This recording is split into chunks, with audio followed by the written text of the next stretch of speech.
It's Just Business with Steve Thomas and your host, Chris Larry.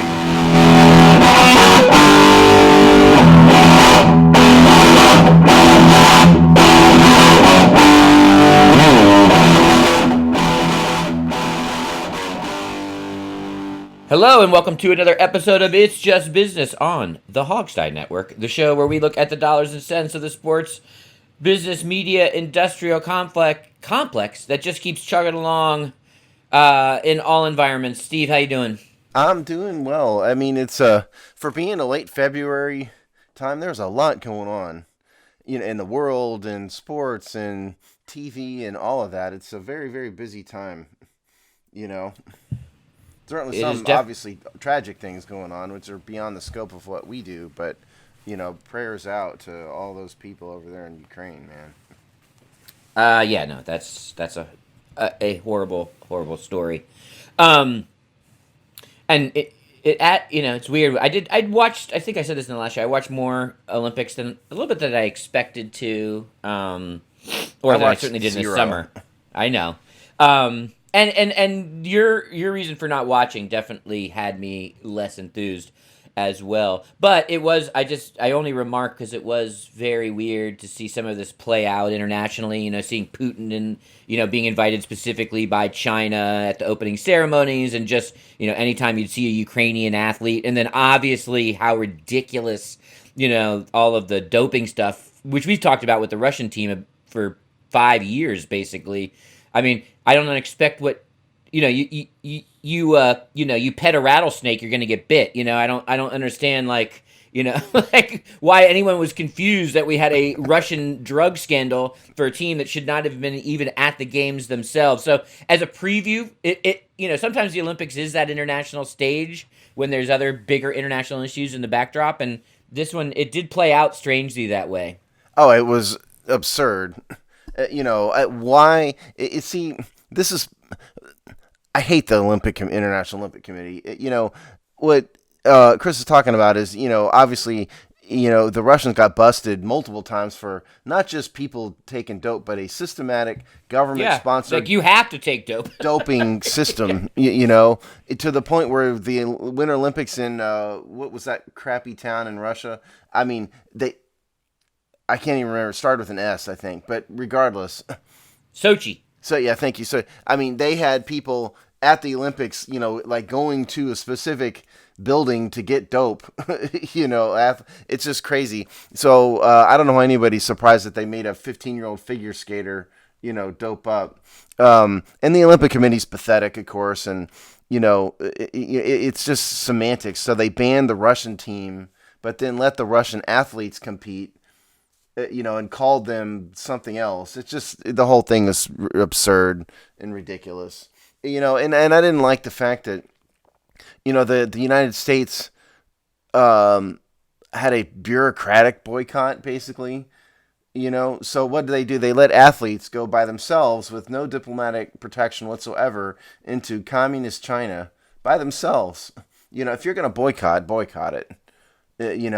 But leaving these athletes by themselves, and we had, and then Nancy Pelosi had to come out and say, you ought to be quiet when you're over in China because there's no telling what they could do to you. Well, maybe if we had sent diplomats with them, that wouldn't have happened. The whole thing is just absurd. Yeah, the Olympic committees.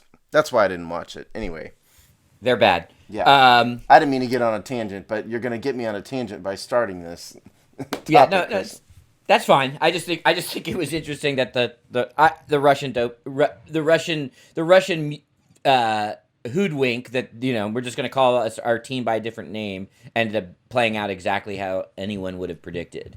Why didn't they just if you're going to ban them, ban them? That's my of course, yeah. It's just like ridiculous. Yeah. It's just asinine.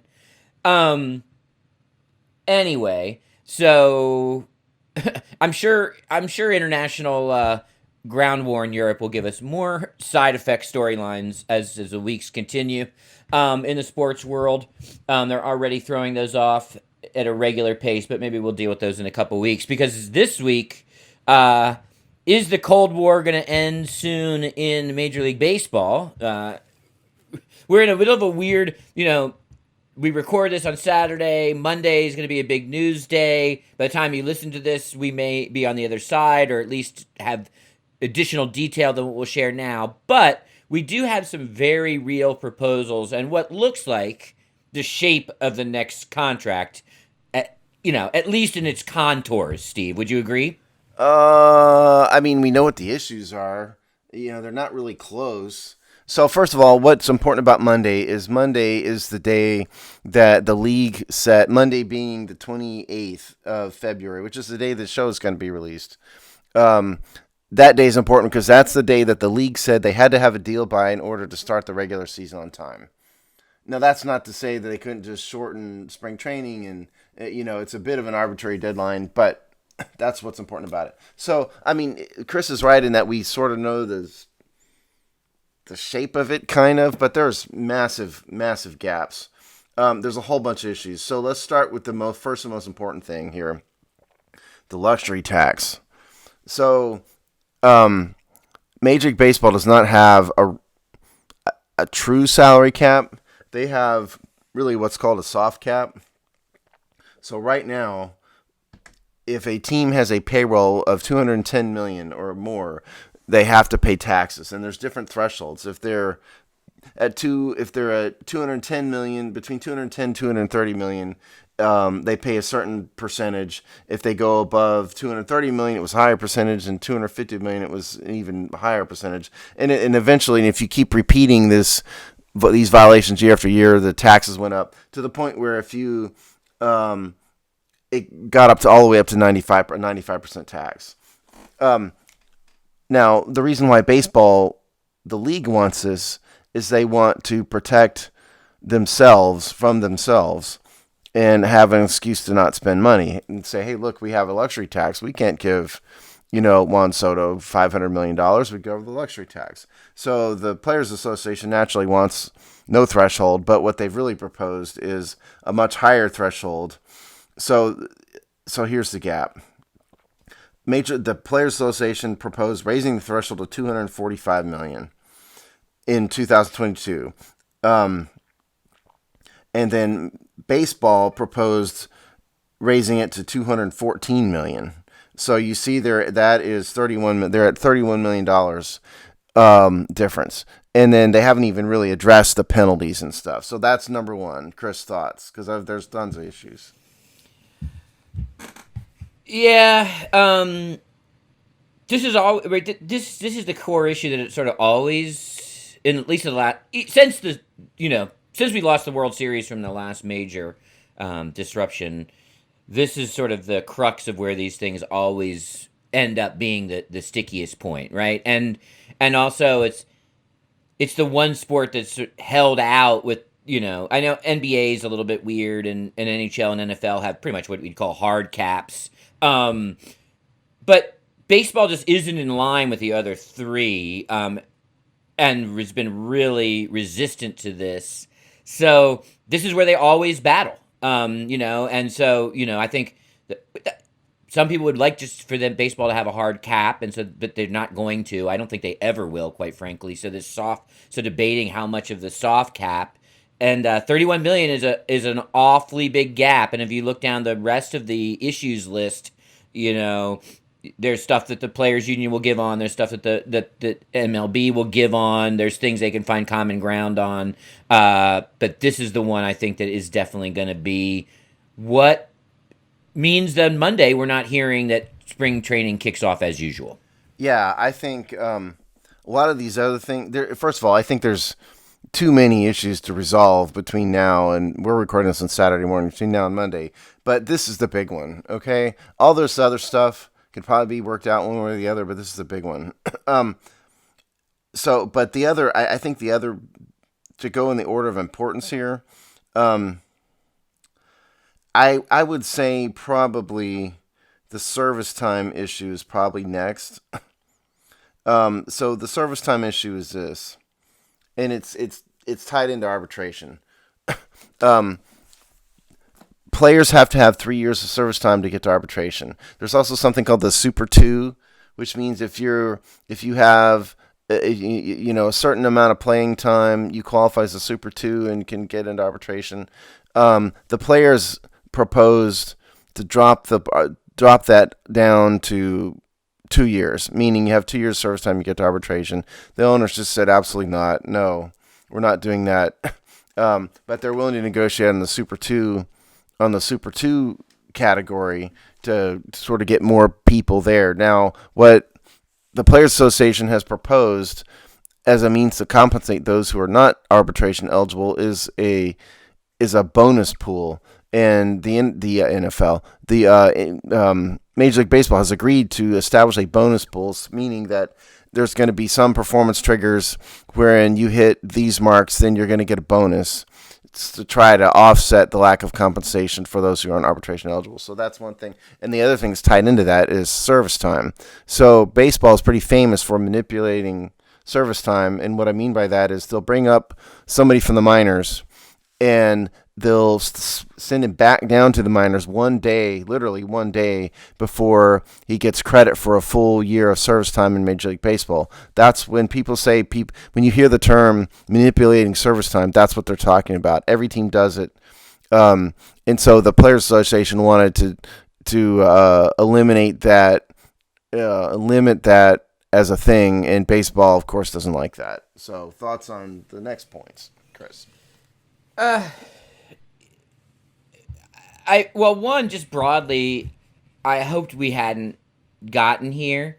I think when we talked about this when it, first kicked off, basically, right after the new year, talking about the very, very cold stove off season, we kind of thought maybe they had enough time, that it seemed like there was at least enough will and momentum that no one was sniping that much, but we're not there anymore. I think they those windows that we talked about at the beginning of this, where they actually had some time and maybe some momentum to get this wrapped up, that's gone. And you're starting to see players shoot their mouths off in the press, which doesn't help, right? And it also is a canary in the coal mine of tension, right? Because because the union's better able to keep their rank and file from looking dumb in the press if they can convince them or they feel like there's a solution brewing. When players start to talk, it means that's a sign that things aren't going well internally, and that's the messaging they're getting from their union. And then they start to talk, or sometimes even they're told to go talk because there's some kind of perceived or real advantage that may give. But when I hear the players start to say some of the things that they've said just in the last 5 to 6 days, it tells me we might be digging in here for a while. Yeah, so as kind of a macro point, the players are always at a disadvantage here a little bit because, sort of fundamentally, you're sending guys like pitchers and catchers and outfielders to negotiate with billionaires. With professional, who've been doing business their entire lives. They have professionals running their organization, and they've got Max Scherzer, who doesn't negotiate anything. He's a pitcher, and so I think the players are always sort of at a natural disadvantage a little bit in these negotiations. Just for that reason, they're just not as good at negotiating. If the players are smart, they keep the players out of the room entirely and hire some business guys to go negotiate this for them and try to keep all the players in check. Because you're right. I think what we've seen in the past week or so are players start to snipe. People have gotten on Twitter. Twitter is just Satan's playground. And you've seen players start to mouth off on Twitter and social media about it. And yeah, that tells you that sort of the temperature in the room is going up a little bit, I think. Because there are major issues. This salary arbitration stuff, major issue. The service time thing is a major issue. Luxury tax, major issue. One thing that they're getting close on is minimum salary. So that's another issue that's outstanding. Major League Baseball is up to $640. The union's proposal was $775. So they're at least close there. You'd think that could at least get solved. Postseason is a big issue. I don't quite understand the Players Association's disagreement with this, really. Major League Baseball wants to dramatically expand postseason, which personally I hate this, but they want to raise postseason to 14 teams, which would be 4 wildcard teams, and the Major League Baseball Players Association is at 12. I don't totally understand why the Players Association would balk at this. It doesn't seem like a point that's worth arguing about for them. I don't get.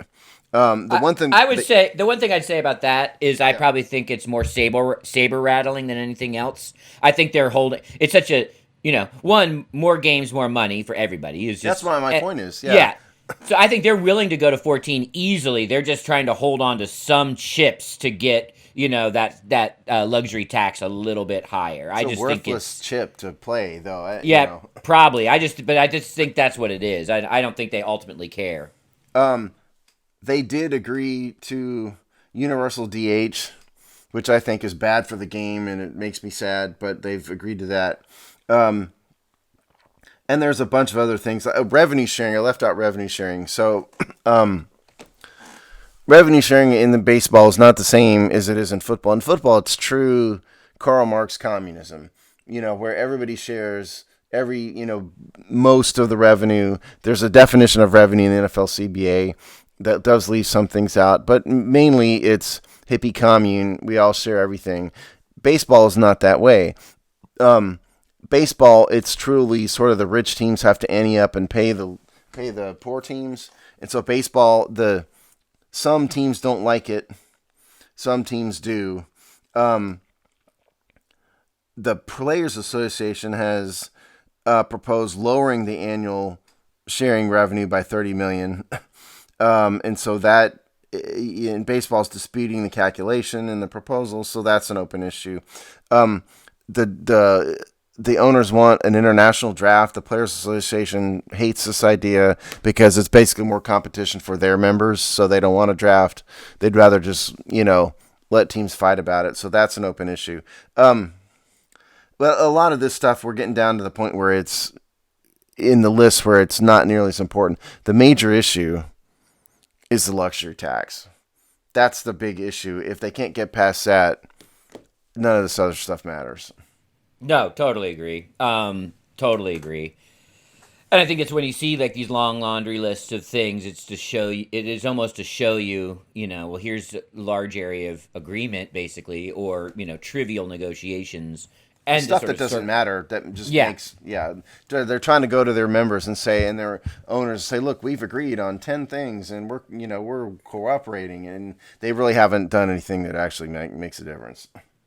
And I actually think some of it's even PR to fans, like previewing game changes to the game, playoffs, DH, these things have material impact on, fans' enjoyment, non-enjoyment of the game. So I think they're almost as out there to say, see, when this happens, there'll be fun changes, or, we'll expand the playoffs. I think some of that stuff is almost just to show from a fan perspective why some of this matters. And that leads me to my next thing. We've hinted at it, we talked about it a little bit, but the world's on fire to a large degree. And so at what point did both the players and the owners have to read the room?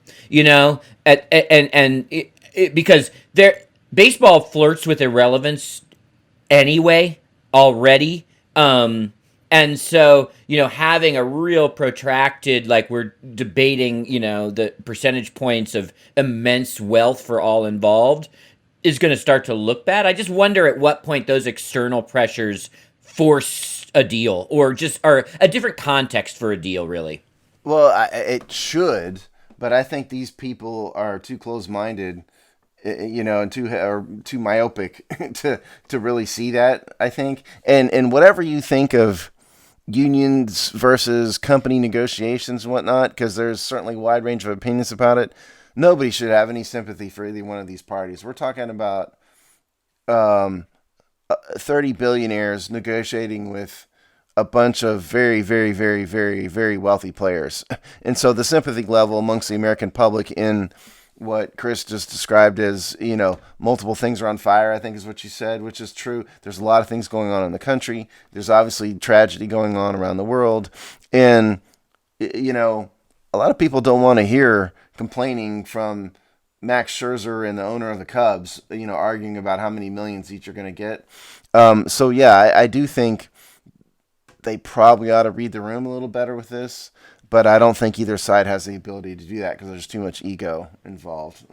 Right, and too much money. And you've already started to see this week. The other thing I noticed when you pick up signal to noise out in the ether, so to speak, where you see where this is going. So the players shooting their mouth off was one, but the other thing that said to me, before diving into the details like we've done to prepare for this, that this was not going well, is this week you also started to see the stories about how hard hit these grapefruit and cactus league towns are going to be.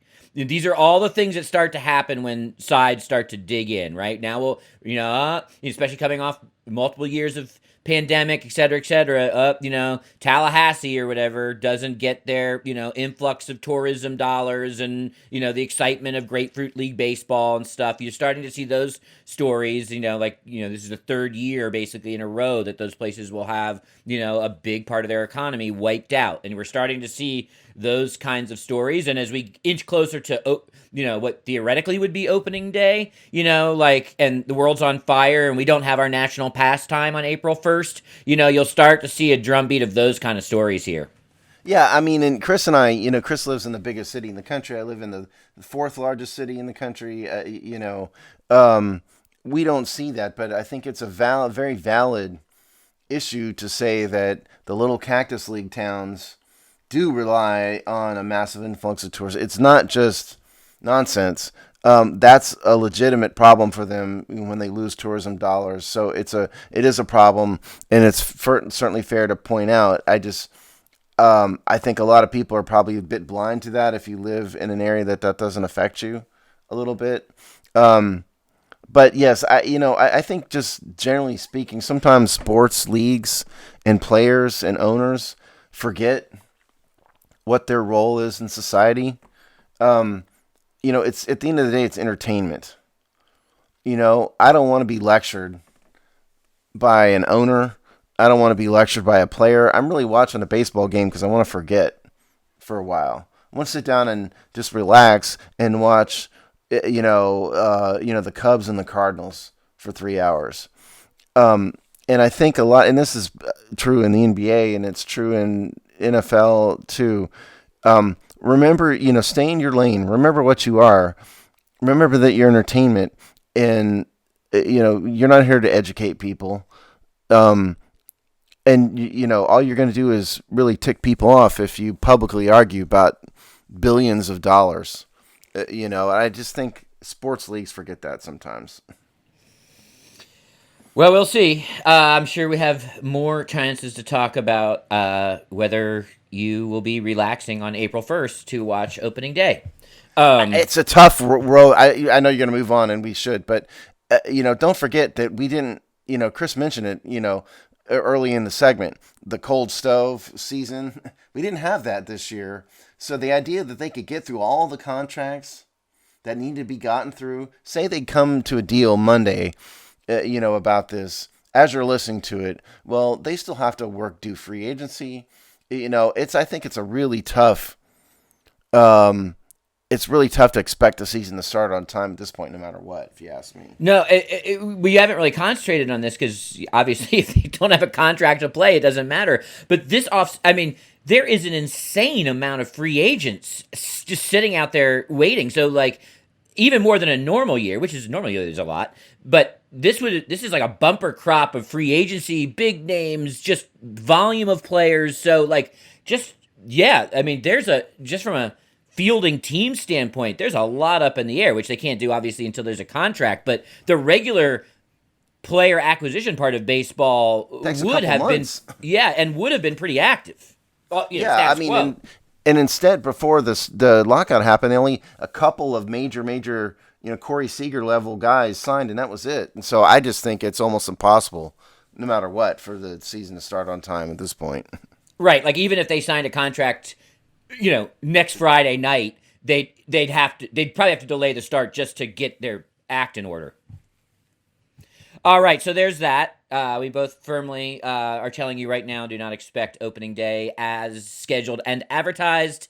The next story, this next one is kind of wild. We're used to talking about the coaching carousel and Black Monday for coaches, and that, of course, has all happened at a pretty high volume this year, actually, with lots of news and noise. But we're getting something kind of bizarre here in that we're getting a real NFL commentator carousel off season, both in the play-by-play and the color commentary booth. Now, this playing field is expanded because of Amazon. You basically have one more, let's just call them a network involved, and you have the growing probability of what's going to happen with the streaming service. So in some ways, there's more jobs available than normal, which is partly driving this. But the real, you always look for one moment to represent a bunch of trends and issues. And so here we can very clearly call that Troy Aikman jumping from Fox to ESPN, and that's the domino that started this whole thing. And he now is the highest paid color commentator in the NFL universe, right? Yeah. First of all, I truly didn't realize how much money some of these guys were making. Did you know this? I didn't know. Well, I knew because Romo's the bar. Contract. Yeah. But before that, I had no idea they were making this much money. So yeah. So Troy Aikman has obviously been with Fox forever.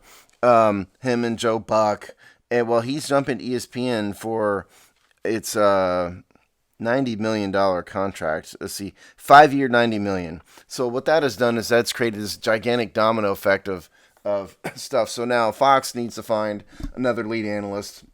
The rumor mill says Sean McVay, the current head coach of the Rams, who's only 36 years old. 36 years old.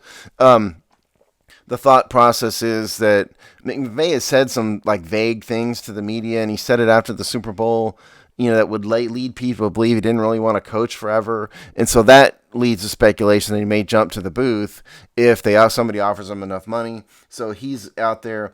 Al Michaels is in the middle of all this. Apparently he has a deal teed up with Amazon, but he doesn't want to sign it until Amazon finds him a color commentator worthy of Michaels. They've talked to John Lynch. Amazon has, and there's a whole. They've talked to obviously everybody probably at this point. And then Joe Buck is also in the middle of all this too. He's he does a lot of different things for Fox, but ESPN is apparently contemplating, going to the mat over him to pair him back with Aikman for money for what they have Monday Night Football, right? We're talking about yeah. So I don't know if it's one of these things where a couple dominoes have to fall. It's who's gonna. Where's Al Mike? I think the next one is where's Al Michaels going to go, and that's only going to be solved if what network pairs him with the announcer he likes the best or the color commentator he likes the best. Once we figure that out, I think the rest of this will probably fall in place. Yeah, it looks like even in the last 24 hours as we record, Sean McVay has said, I'm staying in my job. Which I always never expected that to happen, but the fact that we're talking about Sean, we're talking about Sean McVay and John Lynch, right? Two guys with very active jobs, good jobs in which they are both successful at and have pretty good futures within. So the fact that the money that we're talking about here is so astronomical that it would even be a consideration for people with very good jobs on teams, general manager and coach of successful franchises, would even consider this, right? That just tells you how much that's a evident point. If the zeros at the end of numbers don't show you it's a lot of money, the fact that you've got guys like that even considering it tells you that it's a lot of money. Neither one of them are gonna be it. I think that's a little bit noise, and the Sean McVay has leaked to some people that know. And also, Sean McVay, by all reports, is a pretty stand-up guy. I don't think he'd leave the Rams. He wouldn't leave the Rams in March after all the coaching stuff has sorted itself out. I just don't think he'd do that. Oh, I don't either. I think it's just talk and nonsense that came out of the Super Bowl. Yeah. And he's too young. The team's too good. It's the same with Aaron Donald. I mean, it's like Aaron Donald's talking about retirement. Well, don't forget he's got $52 million left on his contract. People, unless you're, Elon Musk, You don't leave $52 million laying around. So, yeah, no, I don't think so. I think it's just talk. If you were going to sell it on him, what I would try to sell him on is think about the lifestyle change. You Oh know, yeah. think about your family. It's so much easier to be. It ain't that tough to be a color commentator. Newsflash. You have to show up a couple days ahead of time. You do a game, you go home. Whereas coaches work insane, ridiculous hours. All the time. So, and you'd still get the summers off. Or the spring and summer off. So if you were going to sell him on it, that's what you'd sell him on. Say, we'll pay you more money. You'll have a better life. You can hang out with your family or whoever your hot Russian model of the day, that you're messing with. So that's what you. But I don't think Sean McVay is going to move at all. I think Also, he can coach 4 more years, be only 40, and walk into the exact same opportunity. So, like, it just doesn't make sense. And have a 25-year career ahead of him. Yeah. So the sort of who probably will get one of these choice jobs, and I'll be on record right now as I'm saying I predict he will be the Fox one, is Sean Payton, right? Which really is a slightly older Sean McVay to begin with. So, well, not slightly, so, chunk older. He'll walk right into this. This is the perfect thing. I think that it's a given that he's one of those slots to me, and that's where one of these dominoes will fall. You hear Tom Brady a lot. Tom Brady is not taking this job. He's not very good at this, right? I don't think he doesn't have the kind of raw skills. I know he's have a the megastar. Personality for it. No. I know he's a megastar, and that gives you a lot of fake personality to a degree. But he's a bland guy, actually. Yeah, totally. I do not think he works, and I don't think he wants it. He hasn't done any. The other thing is, people who are too rich don't need jobs like this. Right. Yeah.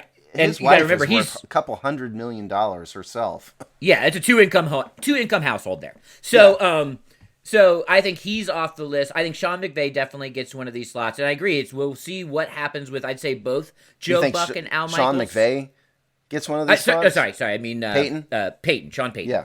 Yeah, he's a lock. And there's some other interesting things is what happens. They haven't fired the team or reassigned the team at ESPN's current Monday Night Football, and they claim that they're going to be using, because they're going to get more football over these coming years, so they're claiming that they're going to use both teams, but we're not quite sure what's going to happen there, but they haven't announced anything. Peyton Manning he'd be everybody's number one, but he's been very clear that he's not interested, and then the success, at least from a cultural buzz perspective, not necessarily viewership of the Manning cast, and in a contract there, that seems like that's what he wants to do. It's like, it's even less work, and he gets even more notoriety to a degree. So Peyton Manning's got a ton of money himself. Right. He doesn't need this kind of job. He just wants to goof off on Zoom. Yeah, that's exactly right. That's all he wants to do. He doesn't need a real job. He's another guy. He's priced out. You need guys who aren't worth hundreds of millions of dollars. And he's been asked about 25 times even in the last 2 years. Yeah, so he said no every time. Yeah. And that Manning cast thing has an appeal to the young crowd. I've not watched it, but I've got a kid who likes it, and I think that it's struck a chord with a certain segment of society, and he's happy doing it. Yeah. So we'll see. And then Louis Riddick's his name's been bantied around in different front office positions. So there's a lot of moving pieces here. It's super interesting. I'd like them, because then also who steps into, there's lots of this will change, and what's the rising star? What's that Carolina Panthers tight end? He's sort of the Greg Olsen. He's number 2 at Fox. Yeah, and he could step into the number 1. Apparently he's being groomed and well liked, but you'll see lots of movement. I hope they go a little bit off script on one of these, and I do not want to see Buck and Aikman.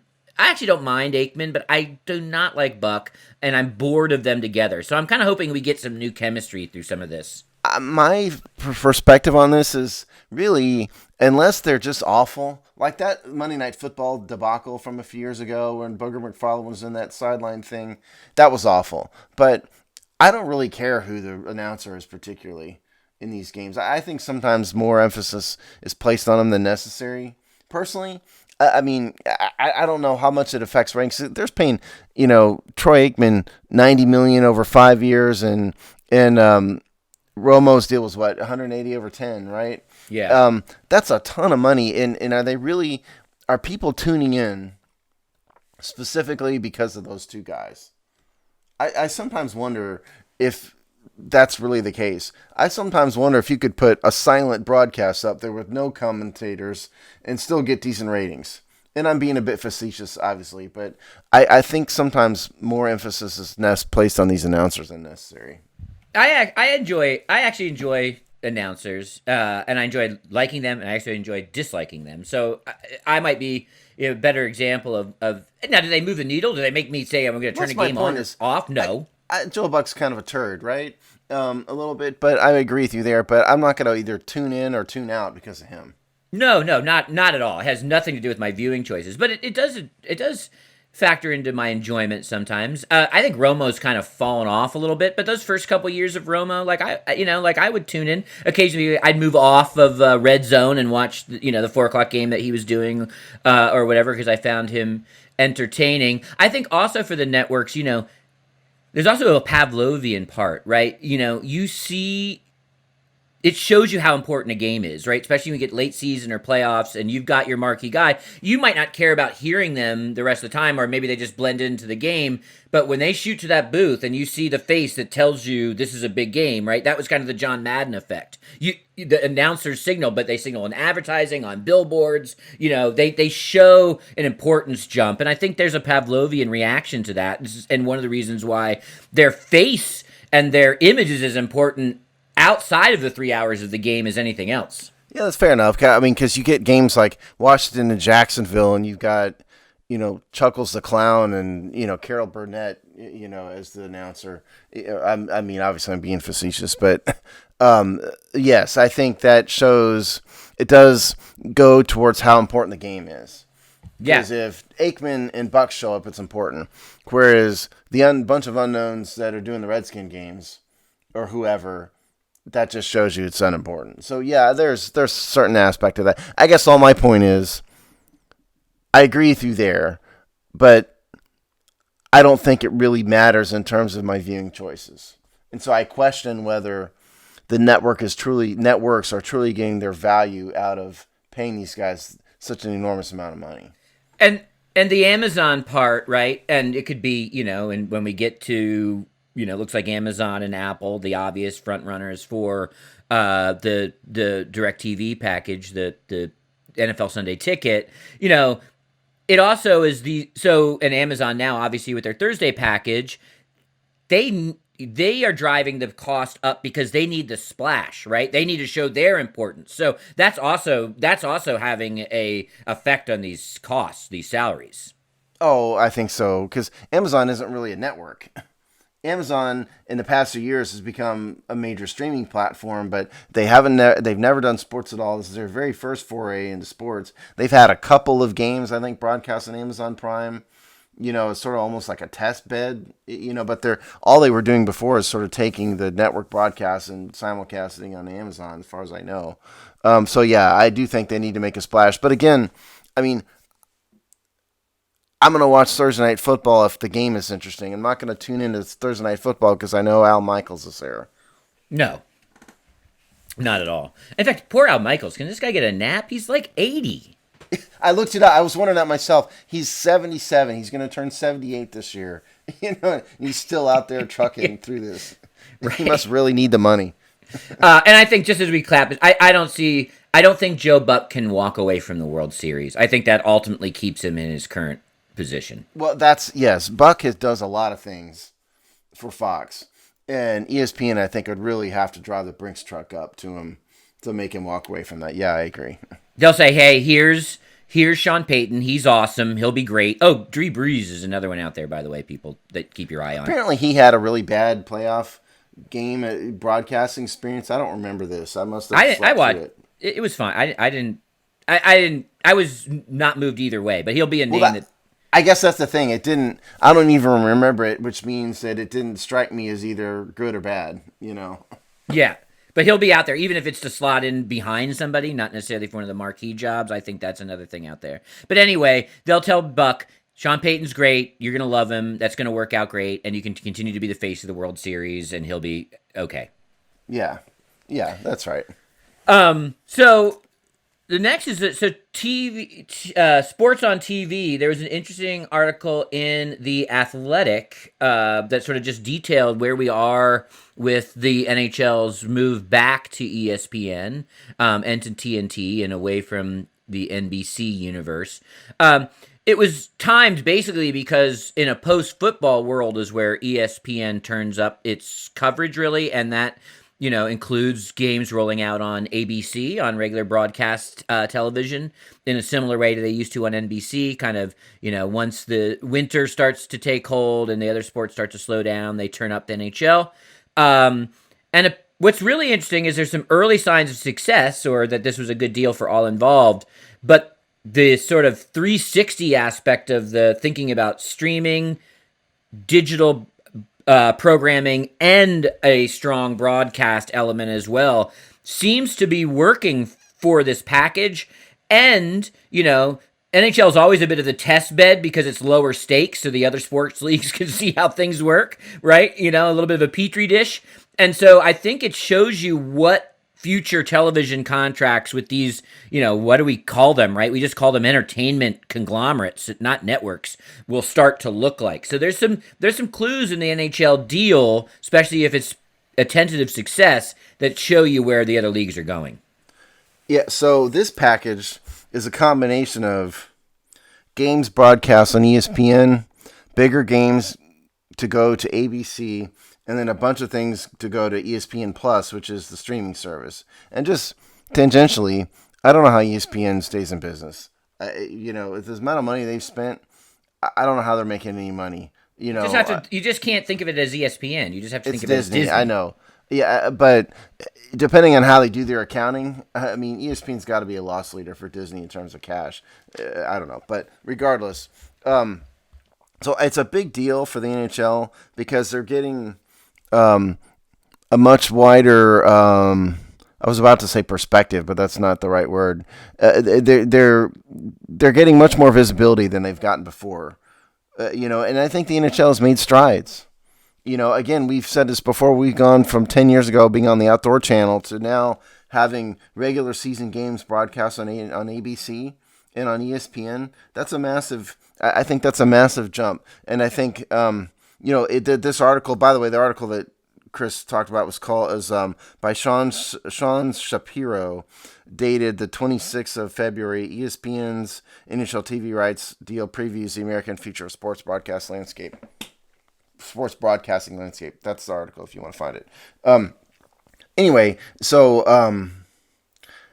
the ratings were up 28% in 2019-2020 compared to where in the NHL used to be, which is in a NBC Sports Network, which is gone, incidentally. The viewers for TNT's Wednesday night broadcasts up 14% over NBC. So it's gotten dramatically better.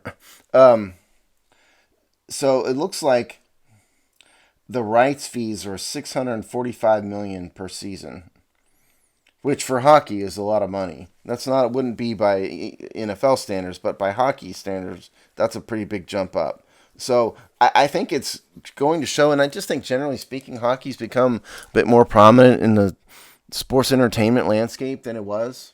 There's people out there and there's teams that have sort of caught fire in terms of visibility than ever has before. So I think hockey has a fairly bright future. I think anything that knows its lane and does that well is successful. We sometimes have in society and culture at large this need to be the biggest and the baddest, where sometimes finding your niche and doing it well is just as lucrative, especially in a sustainable way rather than in like a flare-up way. And I think that's what they're sort of figuring out, right? Hockey's always gonna have kind of a hard ceiling at some point, but they've been, good job of inching that up over time, and finding out the economics that work for them. And I think that's where Gary Bettman's been successful at that. And I think the deals like this are sort of where it manifests itself. It also talks in this article about some of the knock-on effects at ESPN. They've been able to add more programming. It's been successful. The show called The Point, these studio shows. They've developed in-house talent. This woman, Emily Kaplan, has become kind of their, homegrown Adam Schefter of hockey. So they've also, for sort of, it's done some knockoff effects for ESPN, which also had to, something I know that you like to rail against, Steve, but, ESPN has sort of fallen in sort of like what we could mostly say nicely is just an endless sports gab fest, right? Which I think exhausted a lot of folks. And this bringing another sport into the fold and then having programming that's actually dealing with the sport, I think ultimately helps ESPN. It gets more real games with more real commentary and less hours to fill of just talking heads and gabbing and replays. So I think it's helped ESPN a lot. And it's not just Disney Plus, right? There's games on Hulu. And between that and, being able to watch NFL games, depending on what package of Hulu you have, Hulu is starting to establish itself as a place to watch sports, which is important for Disney. I mean, Disney now probably on its own branded platform, all of its ESPN properties, its broadcast property, and now Hulu, which it has a stake in, they're starting to plant themselves in a lot of different places that people watch, quote unquote TV. Disney is just a mega corporation at this point. It's crazy. In terms of the GabFest part, I and a lot of people like the sports gab fest. I mean, you and I have a fake job here of, sports gabbing. I'm running an entire website, dedicated to sports gab. It's what irritate people like me is when you deviate from the sports gabbing and you start to try to educate me on other things where, I'm going to have some linebacker educate me on social issues or, LeBron James thinks he understands China better than a guy who has an MBA from MIT. And, that's what irritates me. If you would just gab only about sports, I would listen to that all day long. I think it's sometimes these guys need to remember where their lane is and remember what you're trying to do is entertain people at the end of the day. That's what it's not so much that there's sports gab fest. It's that it's the things that they gab about that irritate me more than anything. But yeah, a part of this article was talking about how ESPN's trying to find sort of the Adam Schefter of hockey. A guy who is the real insider, and they're having trouble finding one. But they're trying to find that, and if they find a guy like that, that builds kind of the market for the starting point for the hockey gab fest. Because you need a guy who's the insider who can say, the LA Kings are looking to sign this player, and I've heard this, and they don't really have that right now. And it's more the information. It's more that they want fans to be able to go to a guy or a lady, and have that person sort of become the focal point of coverage. And then you have that person on the hockey gab shows. And so they're trying to build that. And, they're kind of in the infant stages of it compared to all the other major sports.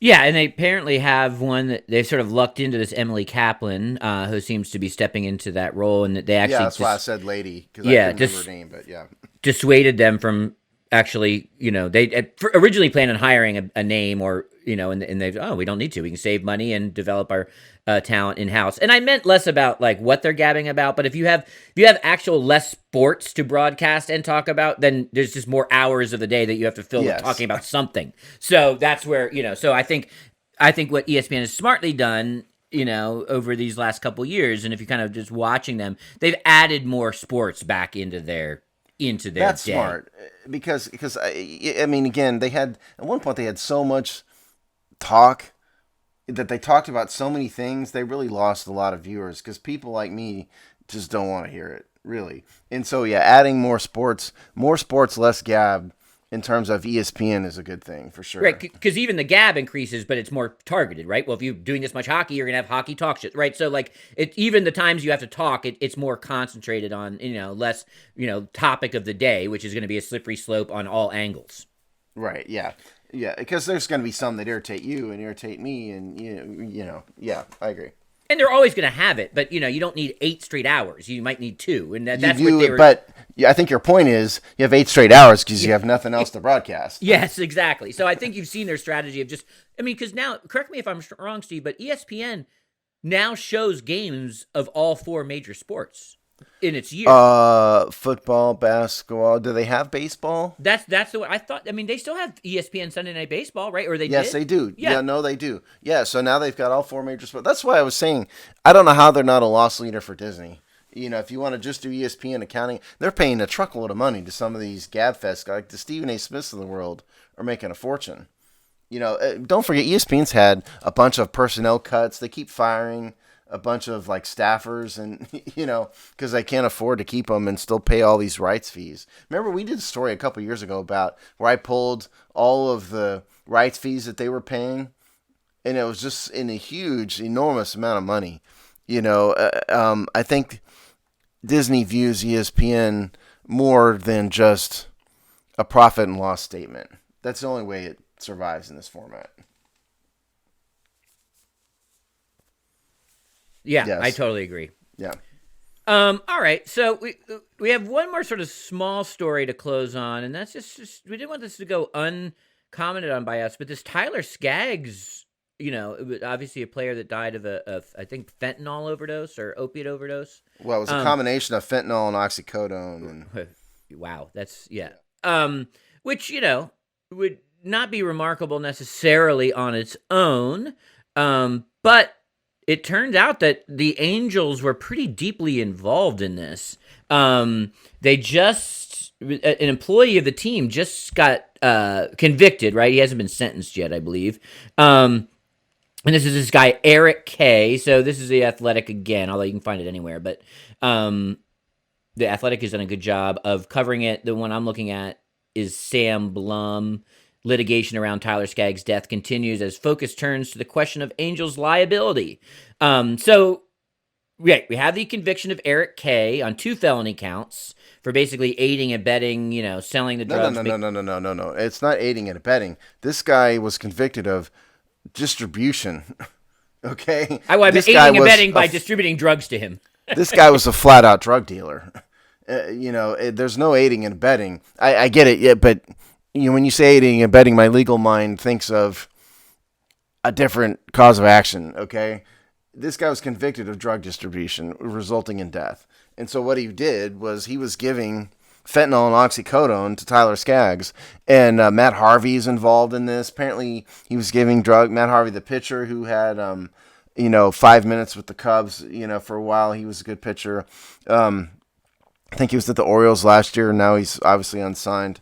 But he was selling drugs to Harvey. He was apparently giving them to Skaggs. At least that's what the story goes. Sad story. The larger issue here is, is this a one-off thing, or is this going on more than we know? Yeah, and that's where where answer that. And Skaggs' family, representatives, lawyers, all of the above are starting to turn their, as with K's conviction, right? So now we've got a locked-in conviction. Now, the liability of the Angels, or what liability they have, or what they're going to be on the line and hook for, is the real story. Players doing bad things or tragedy happening, blah, blah, blah. That happens in all sports with all people and all walks of life. Not that remarkable, but on its own. But existential threat here to the Angels and to, potentially baseball, because what they're going to have to do to protect the Angels really becomes super interesting. And this feels like a slow boil story here, because also if Eric K is doing this within the Angels locker room or Angels organization, he's not alone, right? Like, that's why I was saying. That's why what's the network, right? What's the inter-league network? And, you don't have to look that far outside of our Hogsty world, because we got a similar situation with the Washington franchise in terms of its trainer and distributing narcotics and being investigated by the Drug Enforcement Agency. Right. So usually when you nab a guy like Eric K, you get a guy off the corner selling, street drugs. He's going to be replaced, and the next corner has one as well. So the Eric K. How many Eric K's are out there, and what's the network of Eric K's? Those are the bigger questions. You have to get to the guy at the top. So if you want some legal insight into what the Angels' problem is, it's this. Was Eric K. doing this on Angels' property? Were these drugs that were maintained by the Angels? I don't know if fentanyl and oxycodone have any valid use in terms of trainer stuff, but was he getting it from the Angels and illegally selling it? Was he doing it on Angels' property, or was he, a part of some street drug ring and they were doing it, off Angels' property? There's a wide range of things. If they're doing it without off Angels' property, without and it wasn't Angels' medication, they may be off the hook. Whereas if it's the opposite, they're doing it in the locker room, the Angels probably have some at least civil liability to this. So that's some of the things to look for. It only took the jury 90 minutes to come back with a conviction on these 2 counts. Sometimes it doesn't take long. Yeah. He gave him the drugs, the guy died. You're guilty.